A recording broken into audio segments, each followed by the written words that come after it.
Geçtiğimiz bölümde Kosova'nın ardından Balkanlarda oluşan büyük boşluğu izledik. Yıldırım Bayezid'in babasının şehadetinden sonra nasıl tereddüt etmeden sorumluluğu devraldığını, Sırp diyarının çözülüşünü, Tırnova ve Vidin'deki sessiz ama derin çöküşü. Tuna'nın artık bir sınır değil, Osmanlı için bir yol haline gelişini gördük ve en önemlisi Avrupa saraylarında büyüyen o korkuya tanık olduk.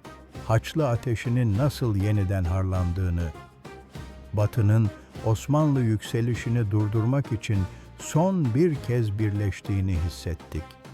Ama tüm bu yaşananlar asıl fırtınanın sadece habercisiydi.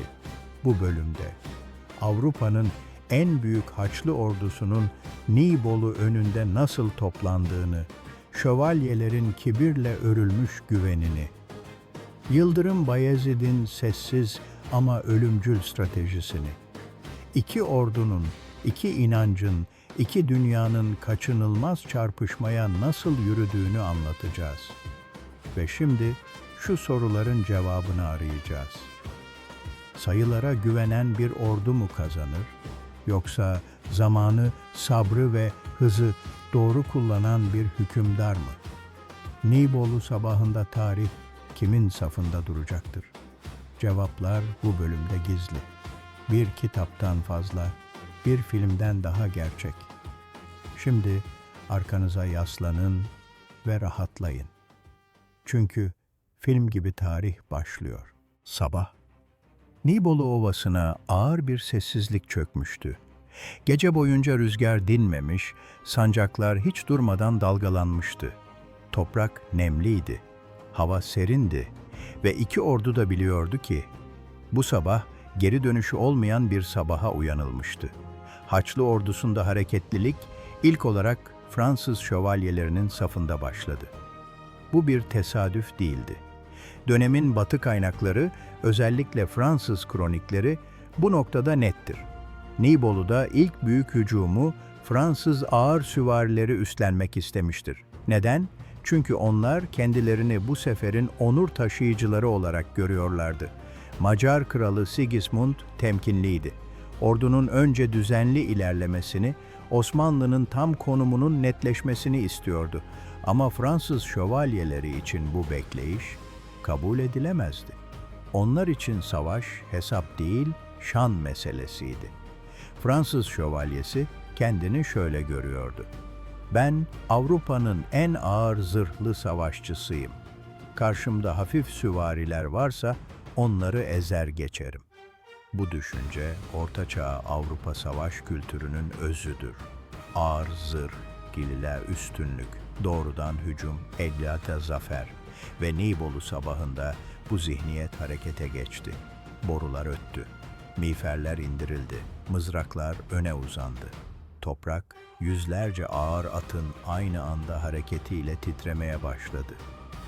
Bu sıradan bir saldırı değildi. Bu Avrupa'nın kendine güveninin yürüyüşüydü. Zırhlar güneşi yansıtıyor. Haçlı sancakları rüzgarda sertçe dalgalanıyor. Şövalyeler bağırarak ilerliyordu. Ve tam bu anda Osmanlı ön hatları görünür hale geldi. Şövalyelerin karşısında yeniçeriler yoktu.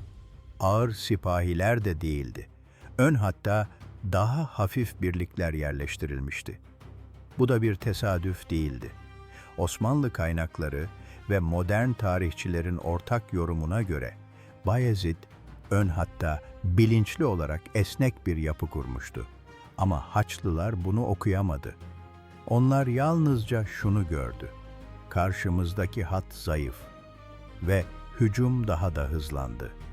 Şövalyeler Osmanlı ön hatlarına ulaştığında ilk dakikalarda gerçekten ilerlediler. Bu çok önemli bir detaydır. Nibolu'da Haçlılar ilk anda çarpışmayı kazanıyor gibi göründüler. Bazı Osmanlı birlikleri geri çekildi. Hat geriye doğru açıldı. Ve işte tam bu noktada şövalyelerin zihninde o tehlikeli düşünce belirdi. Kaçıyorlar. Bu algı, savaşın kaderini belirleyen ilk kırılma noktasıydı. Osmanlı ön hatlarının geri çekilmesi bir panik değildi. Bu kontrollü bir geri çekilmeydi. Ama ağır zırhlı şövalye için bu farkı anlamak zordu. Çünkü hücum sırasında zırh ağırlaşıyor, nefes hızlanıyor, atlar yoruluyor, düzen bozuluyor ve şövalyeler düzenli bir hat olmaktan çıkıp dağınık bir kütleye dönüşüyordu. Tam da Yıldırım Bayezid'in istediği gibi. Modern askeri tarihçiler Nibolu için şu tespiti yapar. Fransız şövalyeleri ilk hücumda cesurdu ama uzun süreli çarpışma için uygun değildi. Ağır zırh kısa mesafede avantajdır. Uzun ve kesintisiz hücumda ise yük haline gelir. Nibolu'da bu yük dakikalar içinde hissedilmeye başlandı. Ve Bayezid, tüm bu olanlar yaşanırken, Yıldırım Bayezid hala hücum emri vermemişti. O, tepeyi terk etmemişti. Sancağı yerinden oynamamıştı. Sadece izliyordu. Çünkü Bayezid, savaşı ilk vuruşla değil, ilk hatayla kazanmayı planlıyordu. Ve o hata, şövalyelerin hücumuyla çoktan yapılmıştı. Şövalyelerin hücumu ilerledikçe, ilk coşku yerini ağır bir gerçeğe bırakmaya başladı. Atlar hala koşuyordu ama artık eskisi gibi değil. Zırhlar hala parlıyordu ama artık yük gibiydi. Nefesler hızlandı. Miğferlerin içinde buhar birikti. Toprak ağır nal darbeleriyle çamura dönüştü. Ve şövalyeler farkında olmadan şunu hissetmeye başladı. Bu hücum, beklediğimiz kadar kısa olmayacak. Askeri tarih açısından bu an kritiktir. Ağır süvari ilk temas için tasarlanmıştır. Hız, ağırlık ve şok etkisiyle düşman hattını kırmak ister. Ama Nibolu'da bu kırılma tam gerçekleşmedi. Osmanlı ön hatları geri çekilmişti. Ama dağılmamıştı. Her geri adım şövalyeleri biraz daha ileri çekiyor ve biraz daha yalnız bırakıyordu. Bu Bayezid'in savaş anlayışının temelidir. Düşmanı vurma, onu yanılt. Hücumun ortasında Fransız şövalyesi artık bağırmıyordu. Çünkü nefesi yetmiyordu. Etrafına baktığında şunları görüyordu. Yanındaki birlik biraz geride kalmıştı. Mızrakların düzeni bozulmuştu. Atlar çarpışıyor, ilerleme zorlaşıyordu. Ve ilk kez zihninde bir cümle belirdi. Osmanlı neden hala ana kuvvetini göstermiyor? Bu soru, Haçlı ordusunda ilk şüphenin doğduğu andır. Kaynakların ortaklaştığı nokta şudur. Nibolu'da Fransız şövalyeleri hücum sırasında birlik bütünlüğünü kaybetmiştir. Bu bir korku sonucu değil, bir kontrol kaybı sonucudur. Çünkü her şövalye kendi cesaretini göstermek ister, daha önde olmak onur sayılır. Emir komuta, hücum anında geri planda kalır. Sonuç, düzenli hat, bireysel saldırılara dönüşür ve bu Osmanlı savaş düzeninin tam karşılığıdır. Şövalyeler ilerledikçe Osmanlı ordusu hala tam görünmüyordu. Bu psikolojik olarak yıpratıcıydı. Çünkü insan zihni gördüğü düşmandan değil, göremediği düşmandan korkar. Akıncılar uzakta belirdi, sonra kayboldu. Oklar geldi, sonra sessizlik oldu. Bu vur-kaçlar büyük kayıp vermiyordu. Ama büyük bir etki yaratıyordu. Zihinsel yorgunluk. Bayezid hala yerinden kıpırdamıyordu. Komutanları hücumu izliyor, şövalyelerin giderek dağılmasını fark ediyordu. Ve Bayezid tam bu noktada şunu arıyordu. Hücumun gücü kırıldı mı? Şövalyeler yoruldu mu? Düzen bozuldu mu? Bu soruların cevabı evet olmadan karşı hücum gelmeyecekti. Çünkü erken vurulan darbe savaşı kazandırmaz. Geç vurulan darbe kazandırır. Fransız şövalyeleri geriye bakmaya başladı. Ama arkada düzenli bir destek hattı yoktu. Macar kuvvetleri hala tam girmemişti. İletişim kopuktu. Toz, duman, bağırış ve bir noktada şu hissiyat yayıldı. Yalnız kaldık. Bu savaşlarda en tehlikeli andır. Çünkü ordu o an artık bir bütün değildir. Bir kütle haline gelmiştir. İşte Nibolu'da bu an Bayezid'in beklediği andır. Şövalyeler hala ilerliyordu ama artık güçle değil, alışkanlıkla. Zırh artık korumuyordu. Atlar hızlanamıyordu ve hücum olmaktan çıkıyordu. Bu noktada Bayezid'in zihninde tek bir kelime vardı. Şimdi. Şimdi. O kelime Nibolu Ovası'nda duyulmadı ama hissedildi. Yıldırım Bayezid atının üzerinde doğrulduğunda artık beklemek bitmişti. Şövalyelerin nefesi tükenmişti. Düzen dağılmıştı. Hücum gücünü kaybetmişti ve tarih boyunca birçok savaşta olduğu gibi en büyük hata yapılmıştı. Düşman zayıf sanılmıştı. Nibolu'da Osmanlı karşı hücumu tek bir, hatta yapılan düz bir saldırı değildi.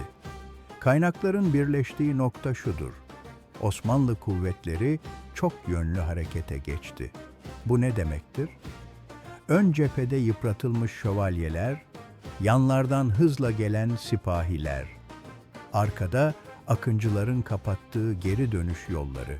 Yani Haçlı ordusu bir anda şunu fark etti: sadece durdurulmadık, çevrildik.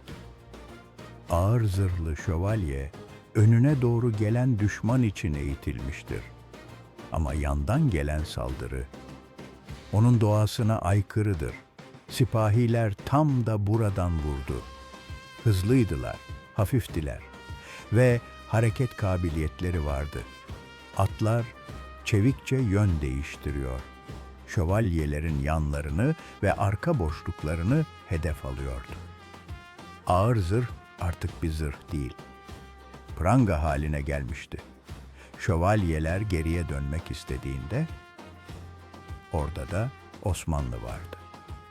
Akıncılar savaşın bu anı için saklanmıştı. Onların görevi öldürmekten çok daha kritikti. Kaçışı engellemek. Vur-kaçlar başladı. Atlar ürktü. Düzen tamamen çöktü. Ve Haçlı ordusu ilk kez şunu anladı: bu bir geri çekilme değil, bir kapan. Nibolu'da savaş uzadıkça Avrupa'nın en büyük avantajı en büyük dezavantaja dönüştü. Ağır zırhlı şövalye çabuk yoruldu. Atı yönlendirmekte zorlandı sıcağın ve ağırlığın altında nefessiz kaldı. Osmanlı askerleri ise daha hafifti, daha hareketliydi. Uzun süreli çarpışmaya uygundu. Bu bir cesaret meselesi değildi. Bu savaş doktrini meselesiydi bir noktada. Şövalyeler artık bağırmıyordu. Çünkü bağırmak için nefes yoktu. Etraflarına baktıklarında şunları gördüler: sancaklar kaybolmuştu. Komutanlar görünmüyordu. Herkes kendi hayatta kalma derdindeydi. Bu orduların çöktüğü andır. Ve Nibolu'da bu an Yıldırım Bayezid'in sabrının ödülüydü. Bayezid sancağını ileri aldırdı. Bu Osmanlı ordusunda tek bir anlama gelirdi: tam hücum. Yeniçeriler ilerledi. Sipahiler baskıyı arttırdı. Akıncılar çemberi daralttı. Artık bu bir savaş değildi. Bu sonuçtu. Şövalyeler birer birer teslim olmaya başladı. Bazıları kaçmaya çalıştı. Bazıları atından indi.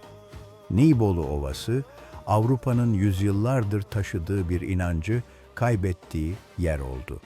Ağır zırh her zaman kazanır. O gün bu inanç yıkıldı. Nibolu Ovası'nda gürültü yavaş yavaş azaldığında savaş bitmişti. Ama geriye kalan sessizlik savaşın kendisinden daha ağırdı. Toprak hala sıcaktı. Rüzgar sancakları titretiyordu. Ve Haçlı ordusunun gururu ovaya dağılmış halde yatıyordu. Şövalyeler artık savaşmıyordu. Bazıları kılıcını bırakmıştı. Bazıları diz çökmüştü. Bazıları ise hala ne olduğunu anlamaya çalışıyordu. Çünkü onlar yenilmeye değil, yenilmez olmaya inanarak gelmişti. Nibolu Savaşı'nın ardından çok sayıda Haçlı komutanı esir düştü. Bunlar arasında Avrupa'nın önde gelen soyluları vardı. Bu durum savaşın askeri sonucundan çok daha ağır bir etki yarattı. Çünkü Orta Çağ Avrupa'sında bir komutanın esareti, yalnızca bir yenilgi değil bir utançtı. Macar kralı Sigismund ise savaş alanından güçlükle kaçabildi. Bu kaçış onun hayatını kurtardı. Ama itibarını kurtaramadı. Nibolu'dan sonra Sigismund'un adı kaçan kral olarak anılacaktı. Yıldırım Bayezid, zafer sarhoşluğu yaşamadı. Kaynakların da işaret ettiği gibi, onun tavrı sert ve mesafeliydi. Bu savaş, Bayezid için bir intikam değil, bir mesajdı ve o mesaj açıktı. Osmanlı artık savunmada değil, Osmanlı oyunun kendisini kuruyor. Nibolu'dan sonra Avrupa, Osmanlı'yı bir sınır tehdidi olarak değil, merkezi bir güç olarak görmeye başladı. Nibolu'nun yankısı savaş alanında kalmadı. Haberler hızla yayıldı. Roma'da, Paris'te, Viyana'da. Saraylar sessizliğe gömüldü. Çünkü Avrupa ilk kez bu kadar büyük bir Haçlı ordusunun bütünüyle bozguna uğradığını kabul etmek zorunda kaldı. Nibolu, klasik Haçlı seferleri geleneğinin son büyük kırılma noktalarından biridir. 1396'dan sonra Avrupa uzun süre büyük çaplı Birleşik Haçlı ordusu kuramadı Osmanlı, Balkanlarda psikolojik üstünlüğü ele geçirdi. Türkler durdurulamaz algısı yayılmaya başladı. Bu algı sadece askeri değil, zihinsel bir üstünlüktü. Bayezid'e verilen Yıldırım unvanı Nibolu'dan sonra artık bir lakap değil, bir tanım haline geldi. Hızlı karar alan, zamanı silah gibi kullanan ve düşmanı kendi hatasında boğan bir hükümdar. Nibolu, Yıldırım Bayezid'i yalnızca bir padişah yapmadı. Onu Avrupa'nın tanımak zorunda kaldığı bir güç haline getirdi. Nibolu, Osmanlı için bir son değil, bir başlangıçtı. Ama tarih burada durmaz. Bu zaferin ardından Osmanlı daha da büyüyecek, daha da hızlanacak. Ve bu hız çok geçmeden başka bir büyük gücün dikkatini çekecekti. Doğudan gelen bir gölge. Adı Timur'du ve Yıldırım'ın yolu bir sonraki büyük kaderle Ankara Ovası'nda kesişecekti. Nibolu, Haç ile Hilal'in çarpıştığı bir savaş değildi sadece. Nibolu, kibirle disiplinin, ağırlıkla hızın, alışkanlıkla zekanın karşı karşıya geldiği bir andı ve tarih o gün tarafını seçti. Bu bölümde, Nibolu Ovası'nda yalnızca bir savaşın değil, iki farklı dünyanın nasıl karşı karşıya geldiğini izledik. Avrupa'nın en büyük Haçlı ordusunun kibirle başlattığı hücumu, ağır zırhların hız karşısında nasıl bir yük haline geldiğini ve Yıldırım Bayezid'in sabırla bekleyip tek bir doğru anda verdiği karşı hamleyle tarihin yönünü nasıl değiştirdiğini gördük. Nibolu, Haç'la Hilal'in çarpışmasından çok daha fazlasıydı. Bu savaş, alışkanlıkla zekanın, güçle zamanın, kibirle disiplinin hesaplaşmasıydı ve tarih o gün tarafını seçti. Eğer bu anlatımı değerli bulduysanız, film gibi tarihe destek olmak için videoyu beğenmeyi, kanalımıza abone olmayı ve yorumlarda şu soruya mutlaka cevap vermeyi unutmayın. Sizce Nibolu'da Haçlı ordusunun en büyük hatası neydi? Yorumlarınızı mutlaka okuyorum. En çok beğeni alan yorumu bir sonraki bölümde ekranda paylaşacağım. Ayrıca bu tarz uzun ve derin belgesel anlatımların devamı için kanal üyeliği ile Film Gibi Tarihe destek olabilirsiniz. Bu destek yeni bölümlerin daha hızlı ve daha sinematik gelmesini sağlıyor. Ama hikaye burada bitmiyor. Çünkü Nibolu'dan sonra Osmanlı durmadı. Yıldırım Bayezid daha da hızlandı. Ve bu hız, çok geçmeden doğudan gelen büyük bir gücün dikkatini çekti. Bir sonraki bölümde, Yıldırım Bayezid ile Timur'un yollarının nasıl kesiştiğini, Anadolu'daki dengelerin nasıl sarsıldığını ve Osmanlı'yı Ankara Ovası'na götüren kaçınılmaz süreci anlatacağız. Tarih bir kez daha soracak. İki büyük güç karşı karşıya geldiğinde, kader kimin yanında durur? Bir kitaptan fazla, bir filmden daha gerçek. Şimdi arkanıza yaslanın ve rahatlayın. Çünkü film gibi tarih başlıyor.